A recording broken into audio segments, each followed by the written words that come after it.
you actually get on air, though. It really will.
So, funny story. This is actually the second time Mo and I had watched that because I had ran all that through and realized I forgot to hit the button to go live. So, I hope you enjoyed that as much as we did for the second time.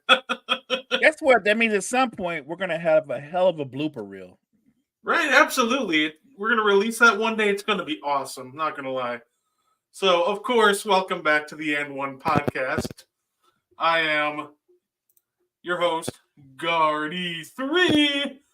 And, of course, to my right is my co-host, the basketball guru himself, Mo Betta. Mo, how you doing? I'm doing great on a Friday evening, getting ready to chop it up with you, talk hoops.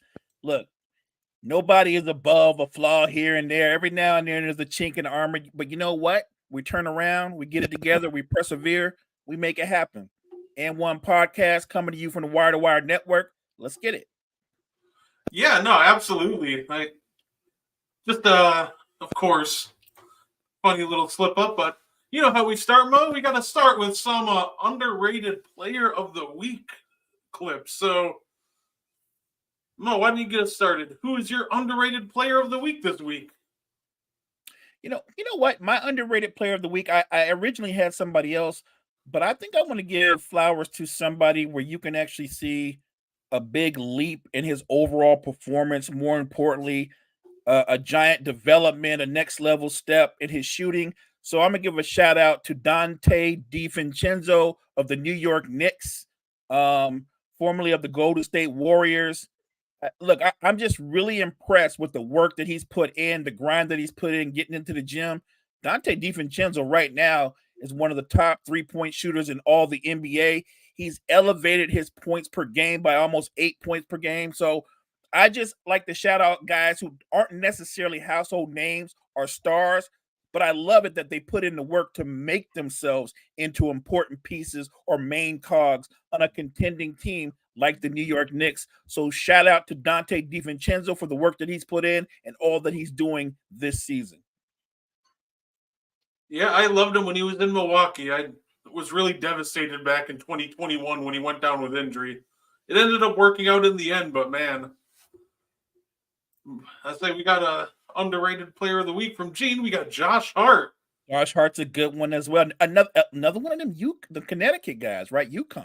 Mm-hmm. Yeah, no, Josh Hart might be the best rebounder for his size that we have in the game today. Like if you go pound for pound, he might be the best rebounder in the league. Overrated player of the week, Tobias Harris. That's harsh. That's harsh. He was actually one of our underrated player of the weeks a couple weeks ago. Man, this one is always tough for me because there's just so many players that I know. you go with. I'm with you. I want to shout out like 5 guys, right? and so because there's so many guys that are, like I said, that aren't household names that do make differences on teams. I could have went to a guy who's been like the consummate professional, just a hard worker, just a steady player. Initially, I'll put it out there because there's so many players. I was going to go with Harrison Barnes of the Sacramento Kings, right? Just a pro's pro. There are just so many guys out there that you don't realize the impact they have on their teams because you don't get caught up in just looking at their numbers.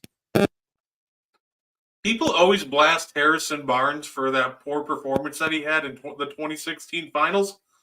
People forget that the round before, the Warriors don't make a 3-1 comeback without Harrison Barnes. Facts. Considering the fact he shot 52% from 3, and that just opens up the floor so much, and he provided some great defense. So I do like the Harrison Barnes shout out. He's somebody that gets a lot of hate nowadays. Man, Gene shouting out Villanova, Josh Hart, even he corrected us. Hart, DiVincenzo, Brunson, and Oh, I got it wrong. I thought they were UConn people. My bad. Nope, my bad. You're right. Jay Wright in the crew. My bad.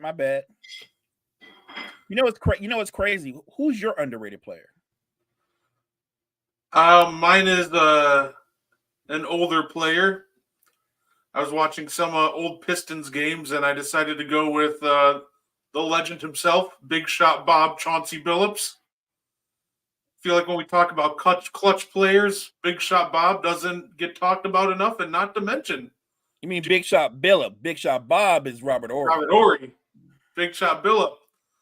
But yeah, I feel like when we talk about clutch players, he doesn't get enough love. And plus, every team that Billups went to seemed to improve in the second half of the 2000s. Mr. Big Shot was a great leader. Don't forget, Carmelo had his best success as a player when Mr. Big Shot goes to the Nuggets and they make it all the way to the Western Conference Finals. His leadership, his shot making, all that matters. Look, take it from me. It's funny because in the morning show, I was reliving some of my pain from the Super Bowl of losing to the Chiefs. I still relive the pain of losing to the 03-04 Pistons. That was a rough one, but their defense, to me, just in one season, that was the most suffocating dominant defense I've ever seen, Brett. And on offense, the Lakers had nobody that could guard Chauncey Billups. And not to mention, people forget on that team also, Rip Hamilton could draw fouls like nobody else. So if they really needed a bucket, Rip Hamilton could step in, or he could get himself to the line rather easily. So you got Gene shouting out Tayshaun Prince. So, of course, I got, speaking of defense, because I think this is the perfect transition, I was looking at a prospect, which, of course, is going to be my puppy prospect of the week. There's a young kid from Virginia. His name's Ryan Dunn. I've seen him play. Man, y'all better watch out for him. And I'm talking about on the defensive side of the basketball, because this kid, I think he might be the best defender of the class. He is 6'8". He's got a 7'1" wingspan. And when it came to weaknesses on defense, I couldn't really nitpick much. I couldn't find much of anything. Like, the worst he does is at times he can get handsy, so he might find himself in foul trouble at times in the NBA. This is one of those kids that I don't think he's going to be a lottery pick by any means, but you get him in like the late 20s or close to that number, man, this could be a great pickup because at worst, you're going to have a lockdown defender. So he's a value pick then, right? He's somebody that if you can get on the back end of the first round, he could turn out to be a starter, right? Yeah, absolutely. Yeah, he could be an absolutely great pick if you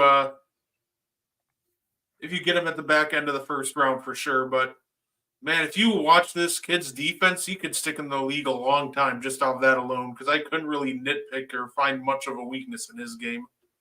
So I like what you're saying about the defense and how he can be an elite defender. Let me ask you this, though. In this current era and how the game is played, he can be an elite defender, but would he struggle to be on the floor if he can't be at least a little bit impactful on the offensive end?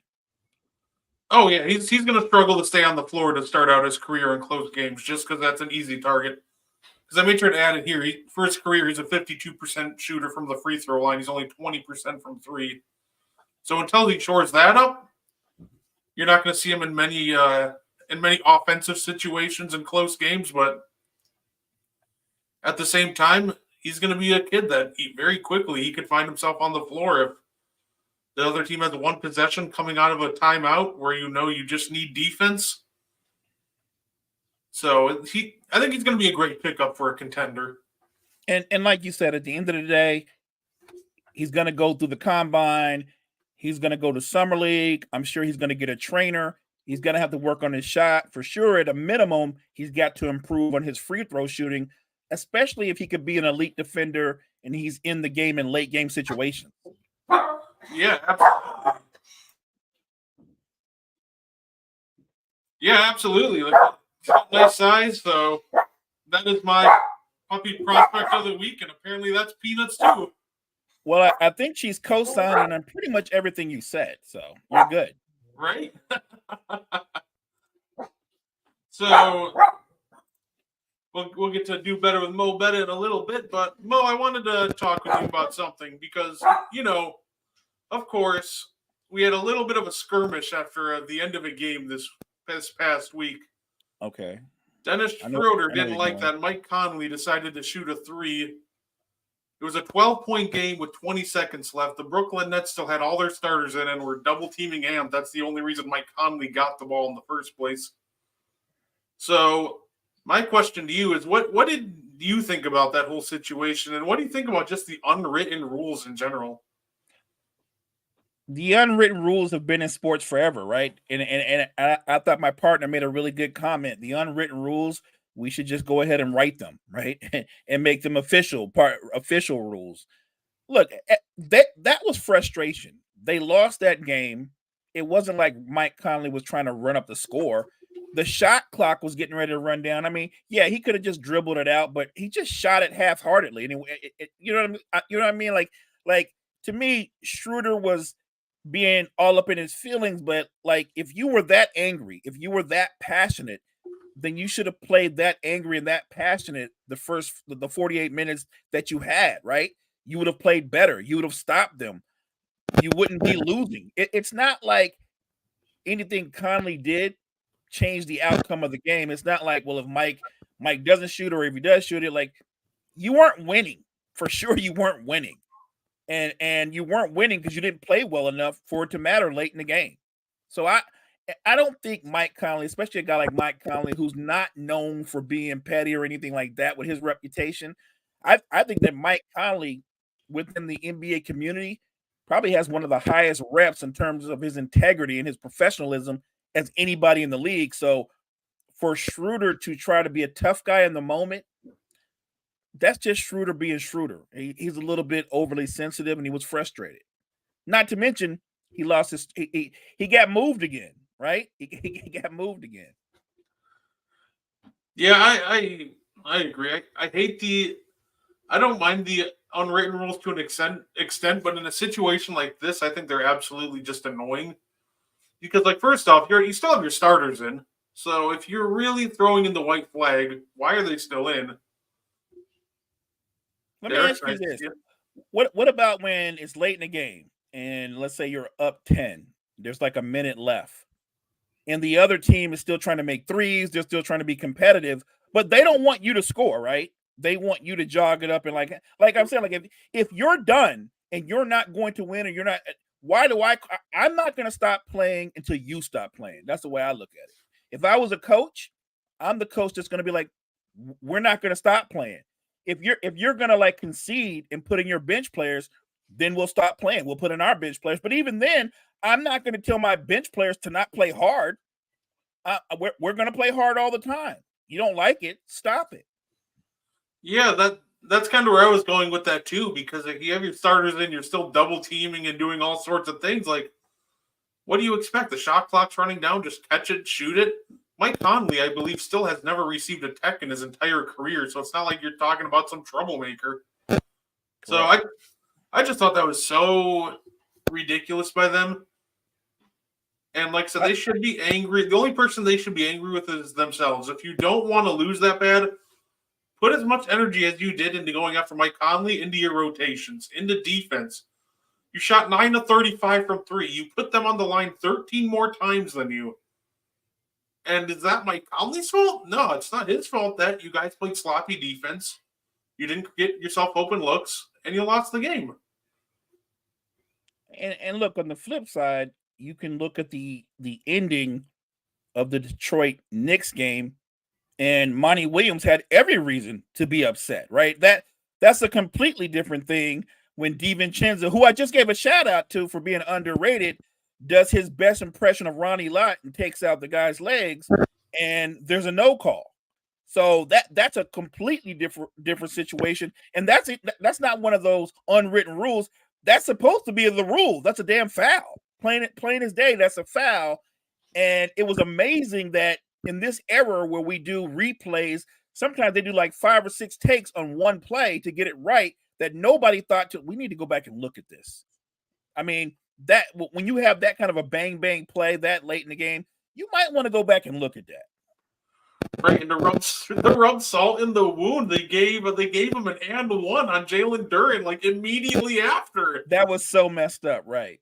I was just like, dude, you missed the foul because with 15 seconds left, they got all arm, which actually ended up causing the DiVincenzo, whole scene, and then it's a foul on Detroit in the end. Come on now.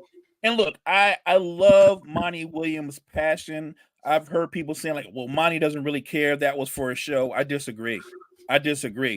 When your team has only won 8 games, that's not fake. That's not fake. When you have an opportunity to win and you're on a bad team as a player or a coach, and you have a game that you think you have won snatched away, no, that's not fake passion or disappointment. You have every reason to be angry because the way the Pistons are looking right now, are they going to win 12 games this year? Because it looks like it might be the under. So Derek's got a joke for you, Mo. Why do the 49ers only work 40 hours? Oh, he's coming for the Niners. Come on, Derek. Well, I give up. Why? What is it, Derek? Ooh, should probably avoid telling him I'm a Packer fan, right? Don't want him to come from my team next. Because D hit me with a 2-piece. You know what, D? If you're gonna be out there in the arena like that, you got to be able to take it on the chin. I'll take the L, not gladly, but look, when you lose out to greatness, I'm just gonna roll with it. Yeah, look, who knew that a big portion of our team didn't know the overtime rules? So yeah, it is what it is. We take it on the chin. Hopefully, we get better and we keep it moving. Yeah, no, that's fair. That's fair.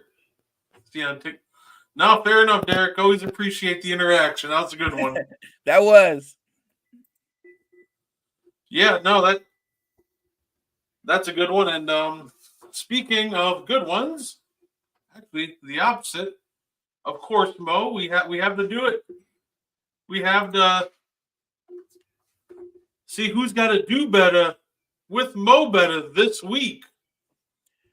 So for me, this is easy because Adam Silver's been talking about this a lot over the past year about how maybe the NBA is too offensive, that it's too easy to score, that the numbers are a little exorbitant. The numbers are a little exorbitant and over the top. And I'm sure you saw where he brought up the competition committee is going to get together. Brad, they're going to get together and review if it's too easy to score. And I think where we are, remember the backstory. I brought up the 03-04 Lakers versus Pistons. That game, that was the starting point to get us to where the league is now. Mark Cuban and company got together and said, we have to find a way to where great players, individual talents, can't be upheld by guys that are just being physical. The game is being too stagnant. They had to change it again. So the rules that they got together, changed the rules again on hand checking, the rules didn't actually go into effect until after, because if you saw that Spurs Pistons series, that was very much in play. The very next year, you know how it went. Mavs, Heat. What happens? Dwayne Wade shoots 250 free throws. That's the beginning of where we are now.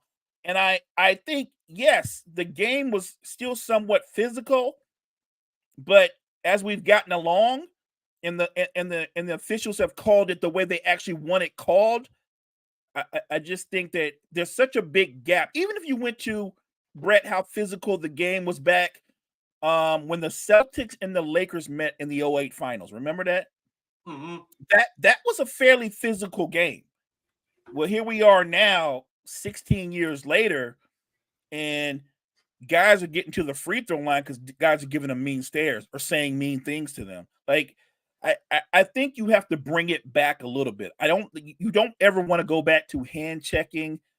I would say this: in a perfect world for someone like me, and hopefully for you and others out there that are listening, I would like the games to be called the way they were called a couple of years ago when Boston played the Brooklyn Nets in the first round and they let them play. And I'm not trying to bag on a certain player, but when they let them play, and that was probably the closest you're going to get to see what basketball looked like in the 90s. They locked down KD. He couldn't do anything. They were touching him and he could do nothing. And Kyrie struggled as well. If they at least let it be to that level of physicality where you can still score, it can still be entertaining, but it isn't just an Olay tour of defense. I just think you want games to be a little bit more competitive. There'd be a little bit more fight. So to me, I need the competition committee and Adam Silver to do better. I think Adam Silver's been a really good commissioner, but I think he's too much of a player's commissioner because they seem to get everything they want from him and they're not giving a lot back in return in that relationship. And I'd like to see him be a little bit stronger on suspensions and things of that nature. Think about this. Was a week ago when Isaiah Stewart waited outside for somebody, premeditated, beat them up, right? He did that to Drew Eubanks of the Suns. And all he got for a premeditated attack was 3 games. That come on, Adam Silver, in the bigger picture, for the integrity of the game, for the safety of players, you got to do better all the way around. Yes, find a way to balance out entertainment and physicality. And at the same time, when you're meeting out suspensions and fines of that nature, treat everybody the same, whether it's LeBron James or Isaiah Stewart. Until then, right now, nobody really trusts the league to do anything. So I need them to do better. I find it ironic that Mark Cuban was like one of the big ones that headed up the competition committee, and the first one that affected was Mark Cuban, the rule change. That's total karma. That's total karma. The first one that got bit by that bug was Cuban and his Mavs. Right. But yeah, I agree. Like I don't think we need to like go too far back in the past. Like I don't think we need to, revive hand checking or anything, but let them play like the '08 finals. Or even that first round between the Celtics and the Nets a couple of years ago. Like, yeah, that's all I'm saying. Like every how can I say it? Every bang play, or if there's even contact where the offensive player initiated and all the defensive player is doing is backpedaling, everything shouldn't be a foul. That's all I'm saying. Yeah, I'm not gonna lie. You hit the biggest one that bothers me when the offensive player initiates contact and somehow it's a foul on the defense. Never understood that. I was like, why? Like, my biggest bugaboo about calls is if a guy extends his arm in the first quarter and it's a foul, if he extends his arm in the fourth quarter, it's still a foul. I don't understand when they shut off calls at certain times, like when people and you hear fans say this, right, Brett? You can't call that now. There's only 30 seconds left. Yes, you can call that. If it's a foul, it's a damn foul. You do call that. That's the whole point of rules. yeah, I just like the whistle to be more consistent. Like, if you're gonna swallow it in the first quarter, swallow it in the fourth. Otherwise, if you're blowing it in the first, like just be consistent all the way till the end. Like, Right. if it's a foul fest and both teams are getting to the line 30 plus times a game, then that's what it is. If you're holding your whistle and there's only like 20 free throw attempts between both teams, I'm fine with that too, so long as it's consistent throughout that game. Yeah, mine was actually along the same kind of standard. Mine was just do better with officiating, and it is completely drawn by the ending to that Knicks Pistons game. Right. Or maybe the replay officials need to do better. But we got to find a way to make sure calls like that, like stuff like that, doesn't happen. Like egregious fouls like that should never happen. I don't care if it's a regular season game. I don't care if it's the end of a, like if it's bang bang and it's missed, I get it. But Dante running from half court like he's a prime Ronnie Lott and just right. smoking somebody on the sideline, like that absolutely should never happen. And just remember, the referees, they're the sheriffs of the NBA, right? And I'm good with that. They're there to make sure the train is on the track and everything is on time. I'm good with that. That's their responsibility. What you don't want is you don't want them, a call they make or a call they don't make, decide the fate of a game, right? You hope it never comes down to that. But I just need consistency from them and from the league too. And maybe to some degree, they're handcuffed by the league. But if a call happens that late and it's egregious, whether a team has a challenge or not, I think the officials should be able to go, no, we need to go back and look at that. That's not right. And if we don't all agree on the call, then for sure you need to go back and look at it. No, absolutely. Of course, I don't want to overlook the big news from today, Mo. I'm sure you heard. I'm going to switch over to WNBA for a minute here. Caitlin Clark has officially declared for the WNBA draft.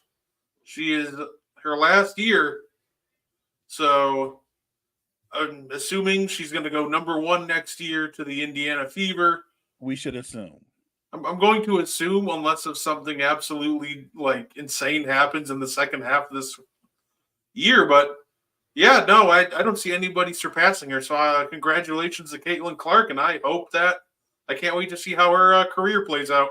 Shout out to Caitlin Clark and everything that she's done for college basketball, women's sports as well. And I'll say this: look, I live maybe 10 minutes away from downtown Indianapolis. Trust me, when she comes to the Fever, she's going to blow it up. She's going to be so popular.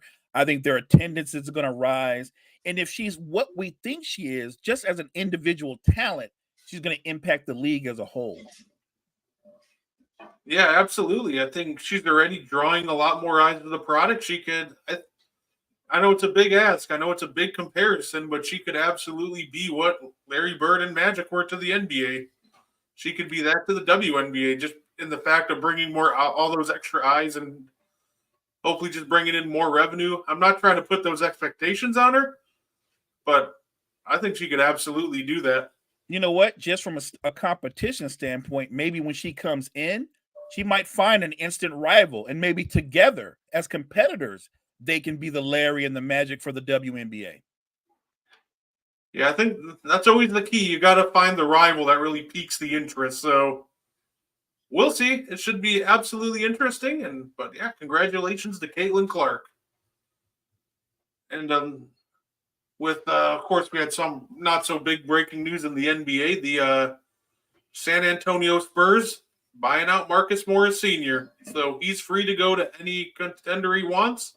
And the Detroit Pistons have bought out Mike Muscala. Have any thoughts on those moves, Mo? I didn't even know Mike Muscala was still in the league. But good for Mike Muscala. What I know about Muscala is 6'11" big man who can shoot the three, but he's kind of a streaky three-point shooter, not much of a defender, not much of a rebounder. He is definitely what I would call a situational rotation player at best. And with Morris, I'll say this. I know he and his brother are much traveled, but Morris can shoot the ball. He's a natural scorer. And I think if you play him in situational minutes in your second unit, he can be productive for you. Plus, he provides some toughness as well. So I think some contender will pick him up. Yeah, me too. I think they're going to both get picked up by contenders. I think Mike Muscala, just because of his ability to stretch the floor from the 5 spot. I Let me think he'll ask get. you this, partner. You're a Yeah. Bucks. You're a Bucks fan. Marcus Morris Sr. or Jay Crowder?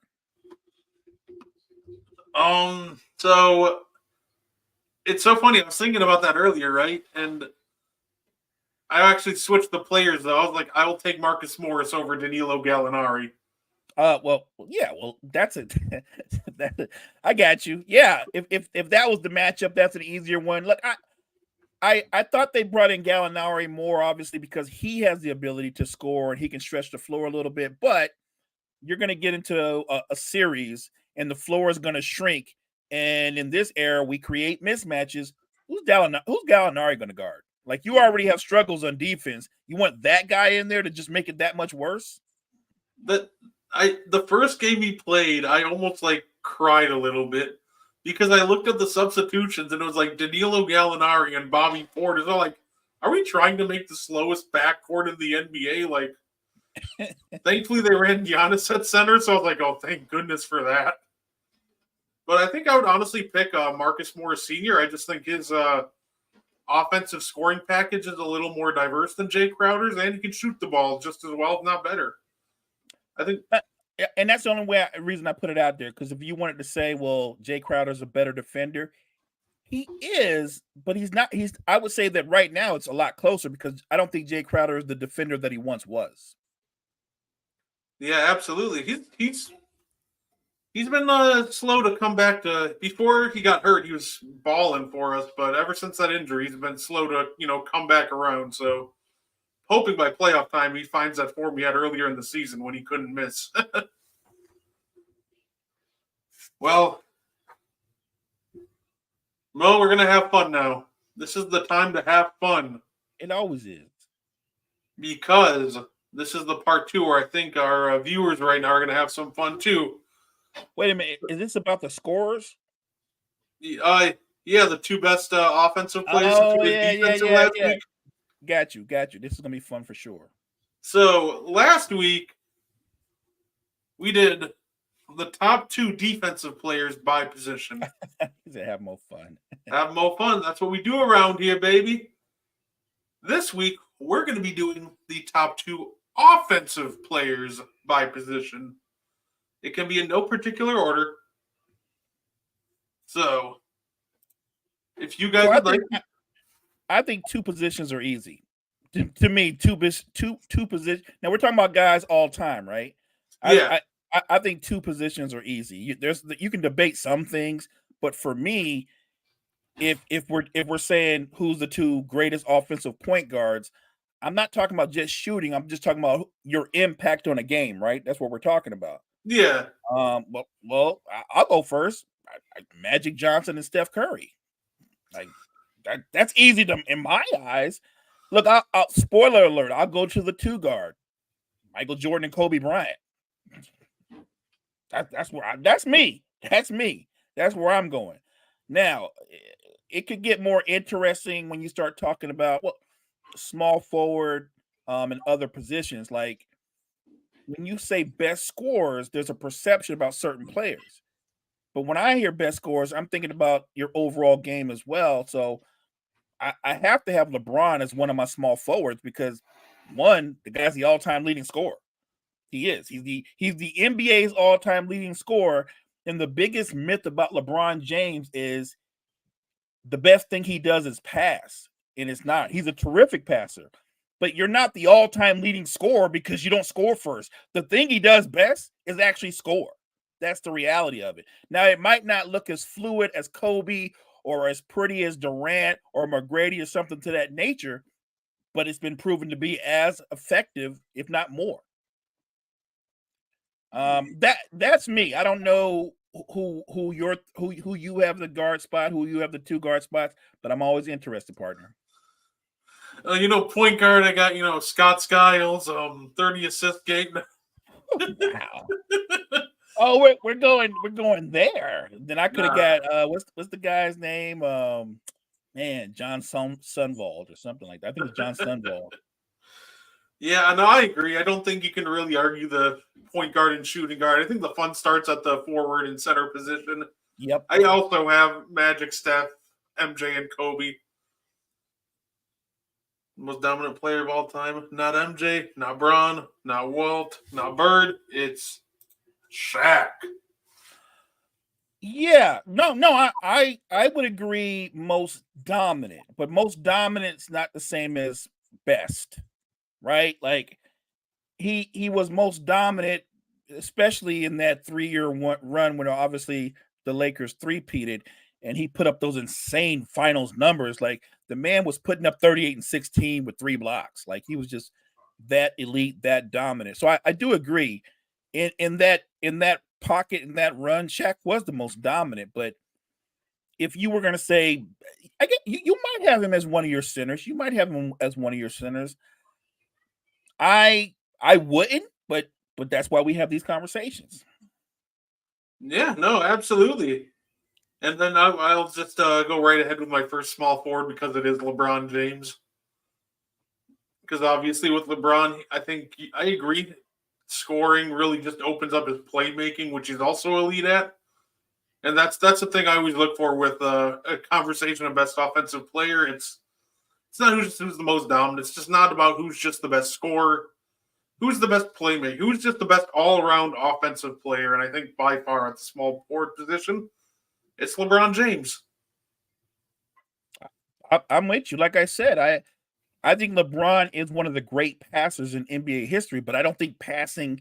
I just think that's a myth that that's what he does best. It's not what he does best. It's not like he led the league in assists 11 times or 9 times or whatever. He led the league in assists 1 time. He's a terrific passer, but his passing is a byproduct, like you said, of his ability to get to the bucket and score. Yeah, absolutely. So why don't we start with our second forward position? Mo, who do you got? I'm gonna let you cook on that one first. We'll probably got the same guy though. Probably. But I guess we'll see because I have Larry Legend, Larry Bird. See, we have the same guy. It came down to between to me him or Kevin Durant for the I small forward spot. I know. And here's the crazy thing. For you guys out there they're gonna going, Durant's taller and he's quicker and he's got a better handle and he can shoot. He actually shoots the three as good or better. I'm not arguing those metrics, but I would say that everything Larry Bird did, he did it with somebody hanging all over him a lot of the times. He did it in a more physical area. Throw out the athleticism. You're right. Larry Bird probably couldn't beat a turtle in a sprint. But having said that, neither can Joker, and no one can guard Joker. Luka probably isn't very athletic, and no one can guard him. You put Larry Bird in this current NBA in Candyland, and Larry Bird is dropping 30 a night, 10 rebounds, and probably 8 or 9 assists because nobody is stopping him as well. And he's shooting about 90 plus from the free throw line. So this is no hate on KD. I've seen KD in this era. I'll never get to see him in the other era, but I saw him get a taste of it, and he's a great player. He's not as great when he gets a taste of it. I'd say Larry might average a little less because with all the smack talking, he might get himself kicked out by the third quarter in this day and age. But no, I agree. If we gave him an open floor to work with, whew, that would be terrifying, honestly. Remember, Bird averaged almost 7 assists per game. Like his scoring would elevate, and then his assists would be a byproduct of what he could do.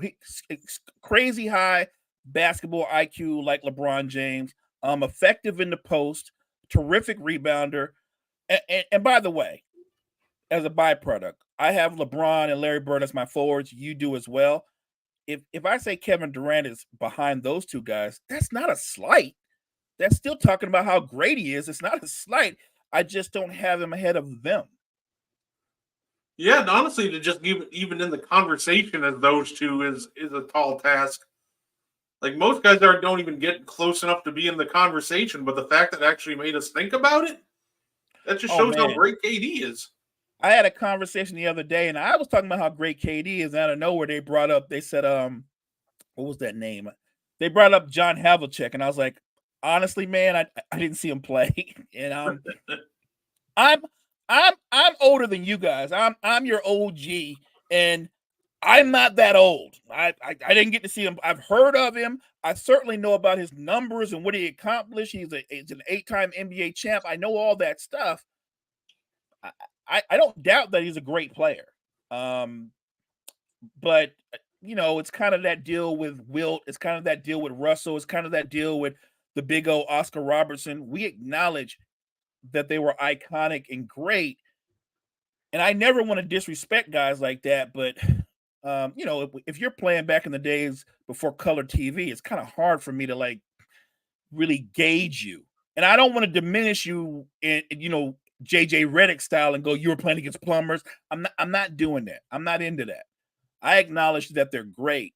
But when you and I do these little lists, what I don't want to do is I'd rather just say, like you said, pre-merger, so that nobody gets disrespected, right? I think it's fair that way. And it should work the other way around too. If we do, from their peak years and have a cutoff before, say, 1970, and that might be fun. Maybe we'll do that one of these days. The greatest players of that era, who would you say they are? Obviously, you can start with Russell and Chamberlain, West and Robertson, but after that, it could get interesting. Just go through and do we'll work together and do an all decades, all NBA team for each decade. That'd be a lot of fun. That'll be fun. Let's do that. So I'm thinking you're probably on the same lines at who you have at power forward, but I'll let you say, and if I agree, I'll just nod I agree. So I think power forward I might cause problems. Actually, this might be. I think that will power forward and center be the tightest ones, right? I think so, and I think the greatest offensively slanted power forward of all time, Dirk Nowitzki. That's a good one. Now I know I get it. He's not the all-time points leader or anything like that. No shade to Karl Malone, but I just think that Dirk, he could get it done in a lot more different ways. He had a more diverse scoring package. No matter the defense, he could stretch you out to the 3-point line, and I don't really see much of a difference in playmaking between him and Karl Malone, honestly. Neither of them were really great passers. So, you know what? I would say Karl Malone was actually an underrated passer because I would say that for most of his career, he averaged around 4 assists, maybe a little bit over 4 assists a game. And he wasn't, I wouldn't say Karl Malone was just everything he did in a restricted area. He didn't shoot the 3, but that jump shot from about 18 feet out, that was cash. I'm trying to figure. I think Dirk was definitely more skilled. If you said who's the more skilled player, it's not close. If you said peak for peak, where you matched them up, let's say if they had to play against each other, could Karl Malone out and out stop Dirk Nowitzki? No, but I think a lot of that would have to do with, are they playing now, or are they playing late 80s, early 90s? Because if he can touch them, it's different. And on the flip side, if Dirk had to guard Karl Malone, could he slow him down even a little bit? The answer would be no. Dirk is taller, but Karl Malone probably outweighs him by a full 40 pounds and is all muscle. And when he seals you, you're done. It's over. Another guy who lived at the free throw line because of his ability to seal and attack. So it's close. I think Dirk is more skilled, but if you go productivity, it's close, man. It's really close. I like the Dirk pick, and I was leaning towards it even before you said it. You know what it is? I'm not going to be able to decide until we get to the second forward. Maybe they both make it, but I'm not sure. I'm really not. Who's your second forward with Dirk at the 4? Here's what I think it really caused problems, because I got Charles Barkley. The round of rebound. Now, if you're taking Barkley, are you taking Barkley? Yes, we know ferocious rebounder. What terrific rebounder. And in the bigger picture, him and Malone actually averaged the same amount of rebounds per game. But what makes Barkley unique is he could snatch a rebound and go the length of the court. Like, I've never seen anybody that size with that kind of athleticism, and he had a handle. So if somebody goes, well, so-and-so was 7 feet tall, they were. Barkley was 6'4", 6'5", but he played like he was 7'3". Yeah, I actually like the Charles Barkley pick. Not going to argue with that. I think he's one of the most unique athletes of all time, and at his peak, I'm talking about at the peak of his career. Remember, at his peak, Brett, they were guarding him with centers. They were guarding him with centers because most fours, Sean Kemp couldn't guard him. He was a little too quick for Karl Malone. They were trying to guard him with David Robinson, Akeem Olajuwon. Now Akeem had the most success against him, but even Akeem couldn't guard him outright in space. I love the Charles Barkley pick. I think it's a pick that most people don't see coming. But I like the Charles Barkley pick actually more than the Dirk pick. So I love Charles Barkley. I'll say my honorable mentions were indeed Karl Malone and Giannis. Charles Barkley kind of reminds me of a sense in kind of how Giannis plays now. The way he's a handful in space, he can go coast to coast. Yeah, I look. And the only difference is Charles Barkley he can make his free throws better. Yeah, he can make his free throws, but I think there is some similarities in what they did because both of them they're terrific in the open floor, both of them. And I thought about Giannis, but I thought I can't say because we're talking about best offensive. His numbers, if you said most productive, that's different, but his offensive package is very similar to a Charles Barkley. You in some ways similar to a Shaq, is that Giannis plays with a lot of force. He's a force player. He plays with force. I don't think he's the most skilled offensive player. I look at Giannis, Brett, and as dominant as he is, and I'm a huge Giannis fan. As dominant as he is, a lot of his baskets, he don't get a lot of easy baskets. Everything is work. You know what I'm saying? Like he puts in that work. Everything is work. I look at a guy like Dirk. Dirk doesn't have to get into the restricted area to eat you alive. And that one-legged step back, that's money. There's nothing you can do with that. Not to mention Dirk is a terrific free throw shooter. And he can get to the basket and finish with either hand. So I'm going to go with you. I'm going to cave in and go with Barkley and Dirk for my forwards as well. And after them, I would throw in Karl Malone and Giannis.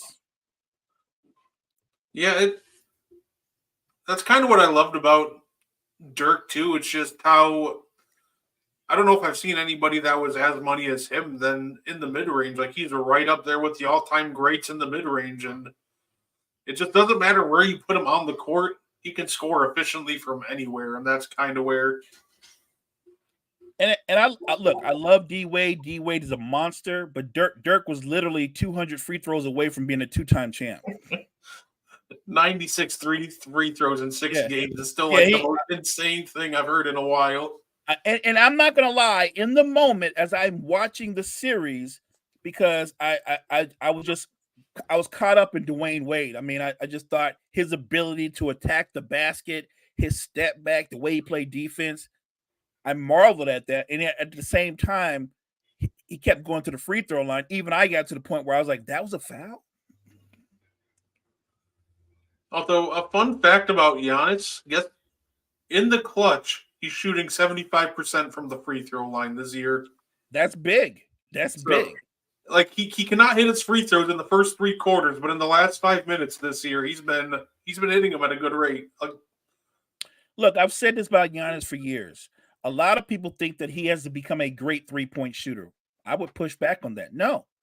If Giannis can just consistently, Brett, hit that 16-foot jump shot, that means that you would have to press up on him. If you press up on him, what's going to happen? He's going to blow by you and your teammates getting dunked on. Like, if he can just consistently hit the mid-range, and let's say he shoots 70% from the free throw line overall. If he just does those 2 things, mind you, he's already a 2-time MVP. But if those things ever ticked up, he's going to win a couple more MVPs. He's going to win a couple more championships. I hope so. Of course, we have one position left. It's the center position. This is going to be the one. And because we don't have the merger handcuffs, son, do we? Or do no, we? I once again did this all post merger. So shout out Wilt Chamberlain in this one. he would absolutely be on this list if we were including, 1977 or the 60s and forward. I'm guessing the way you're thinking, we're talking about great offensive player. I think you're leaning towards Joker as one of your guys. Yep, Nikola Jokic. I've been around my partner long enough, and my partner, when it comes to numbers, he's a beast. The only other guys that I think that can get with you on numbers or metrics like that are obviously the three wise men on Wire to Wire Network. Those guys can break down the numbers within the numbers. They're crunchers. But I knew you were going to lean towards Joker.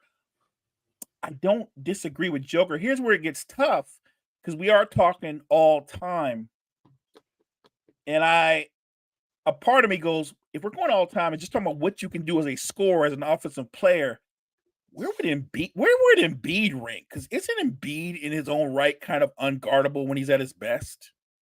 Like think about this: a 285, 90-pound man who has footwork similar to Olajuwon, who can shoot the three, who has a mid-range game. He's got a back to his basket game. He shoots free throws at almost a 90% clip. Remember, we said best offensive players. And in that metric, my two bigs, most people always go, well, Mo, you always talk about how great Olajuwon and Kareem are. They are. But we're not talking about best players. We're just simply saying that side of the ball, how great are they at their very best? I know what Kareem was at its very best, but when I look at the packages that you get from Joker, from Embiid, I think those are going to be my two bigs. That's fair. I think the only thing I need to see from Embiid. Derek, thank you for tuning in, sir. Appreciate you. Appreciate you, D. I think the only thing I need to see from Embiid at this point, because part of the reason I pick these guys is his offense just doesn't translate into the postseason, and no, that's fair. I'm with you 100%. So that's the only reason I'm hesitant on Embiid. Otherwise, he was in the conversation for me. So that's you went with Olajuwon? I went with Shaq. Kareem? Oh, you went with the big man. Okay. Look, and earlier in the show, somebody talked about how dominant Shaq was. There's no denying that. You could book him for 30 plus a night, 12, 13 rebounds. Like I said, at his peak, absolutely unguardable. I will not argue with anybody that picks Shaquille O'Neal as their big man. And I get it. The success that Shaq had at the highest level can't be denied. And I'm with you. The drawback on Embiid is we've seen regular season Embiid be the most dominant player in the league multiple times. We've yet to see regular season Embiid translate to playoff Embiid. And that's fair. The thing with Shaq, and I think a lot of people underrate about him, is how elite he really is as a playmaker. Now, his assist might not jump off the page, but just something that people don't think about with Shaq is he was great at moving off the ball. He was always looking for that best post-up position. If he didn't he's passing it back out, ball's getting reversed to the other side, he's sealing you under the basket.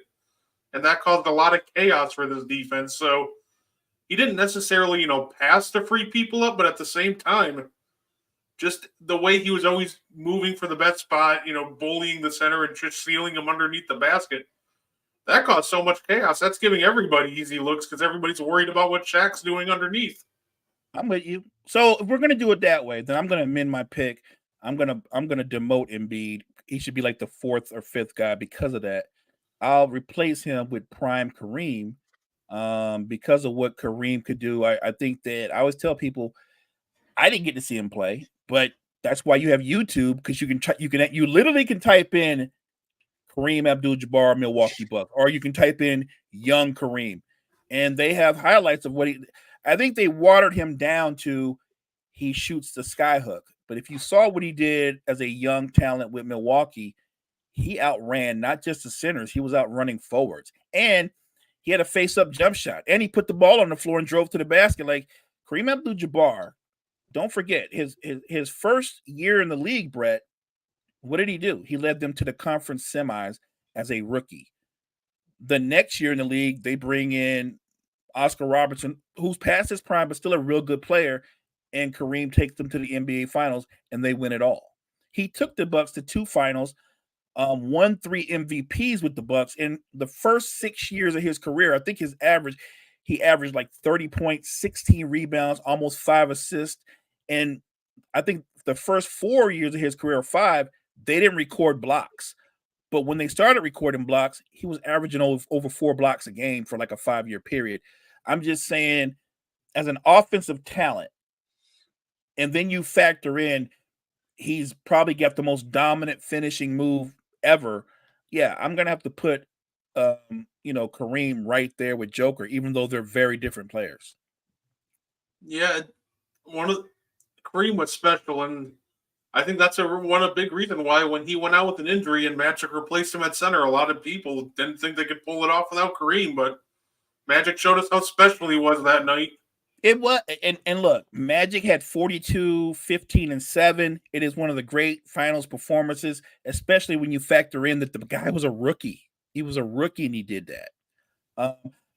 I think people forget, because of what Magic did in Game 6, that the guy who actually had the best series in that series, it wasn't Magic. It was Kareem. 34 points, 15 rebounds, 4 blocks, 5 assists. That's what he averaged for the series. And he didn't even play in Game 6. And what I remember is he got injured in Game 5. It was like I think it was an overtime game. He scored like 41 points, had 15 rebounds. If he doesn't win Game 5, it's 2-2. If he doesn't win Game 5, it's a completely different series because he's not playing the rest of the series. So, like I said, I had no problem with Magic winning MVP. But I thought that you could have made a case at the minimum that they should have been co-MVPs. I did too much research into that game because a lot of people were arguing on TikTok actually that Magic Johnson didn't actually play center. It was a whole debate where this guy is trying to convince people that Magic didn't actually play center. Daryl Dawkins was trying to guard him. Caldwell Jones was trying to guard him. He was playing center. It's not Magic's fault that they could have been smart, and Brett, they could have done something like, you know what? Small ball, right? They could have been like, well, we're going to guard him with a small forward, right? They could have put Doc on him. Magic did play center, and just for the record, I saw Doc try to guard him. He ate Doc alive too. There was nobody guarding Irvin Johnson that night, and even though nobody talks about it, on a side note, Jamal Wilkes, Silk, he had 36 points that game because Doc went back over to him, and then he ate Doc alive. Well, yeah, they had Norm Nixon, Jamal Wilkes, Michael Cooper, Jim Jones. Right. We had a role player, wasn't a big scorer, named Jim Jones, but that particular game in Game 6, Jim Jones he outplayed the Philly big man too. Yeah, he was special, but it was quite the stir over on TikTok for a while. I did not know that was a thing, that somebody was actually going to make the claim that Magic did not play center. Why is that even an argument? What is that, a Steph Curry fan or Isaiah Thomas fan? Like, he didn't really play center. Like, you're right. Yeah. How about this? What if I concede that point and say, well, he didn't really play center, but he was the best player on the floor, and he did have 42 points, 15 rebounds, 7 assists. Like, does it change how well he played? You know what I'm saying? Like, what does it change? He flopped between set. He played some power forward and he played a lot of center. Like, it doesn't really matter. It didn't change anything about the entire thing. So what are you saying, that he was actually being guarded by small forwards and power forwards and not centers? And I'm making the common sense argument that, okay, so switch out for the slower Caldwell Jones and Daryl Dawkins, and then we're talking about him getting what, 50?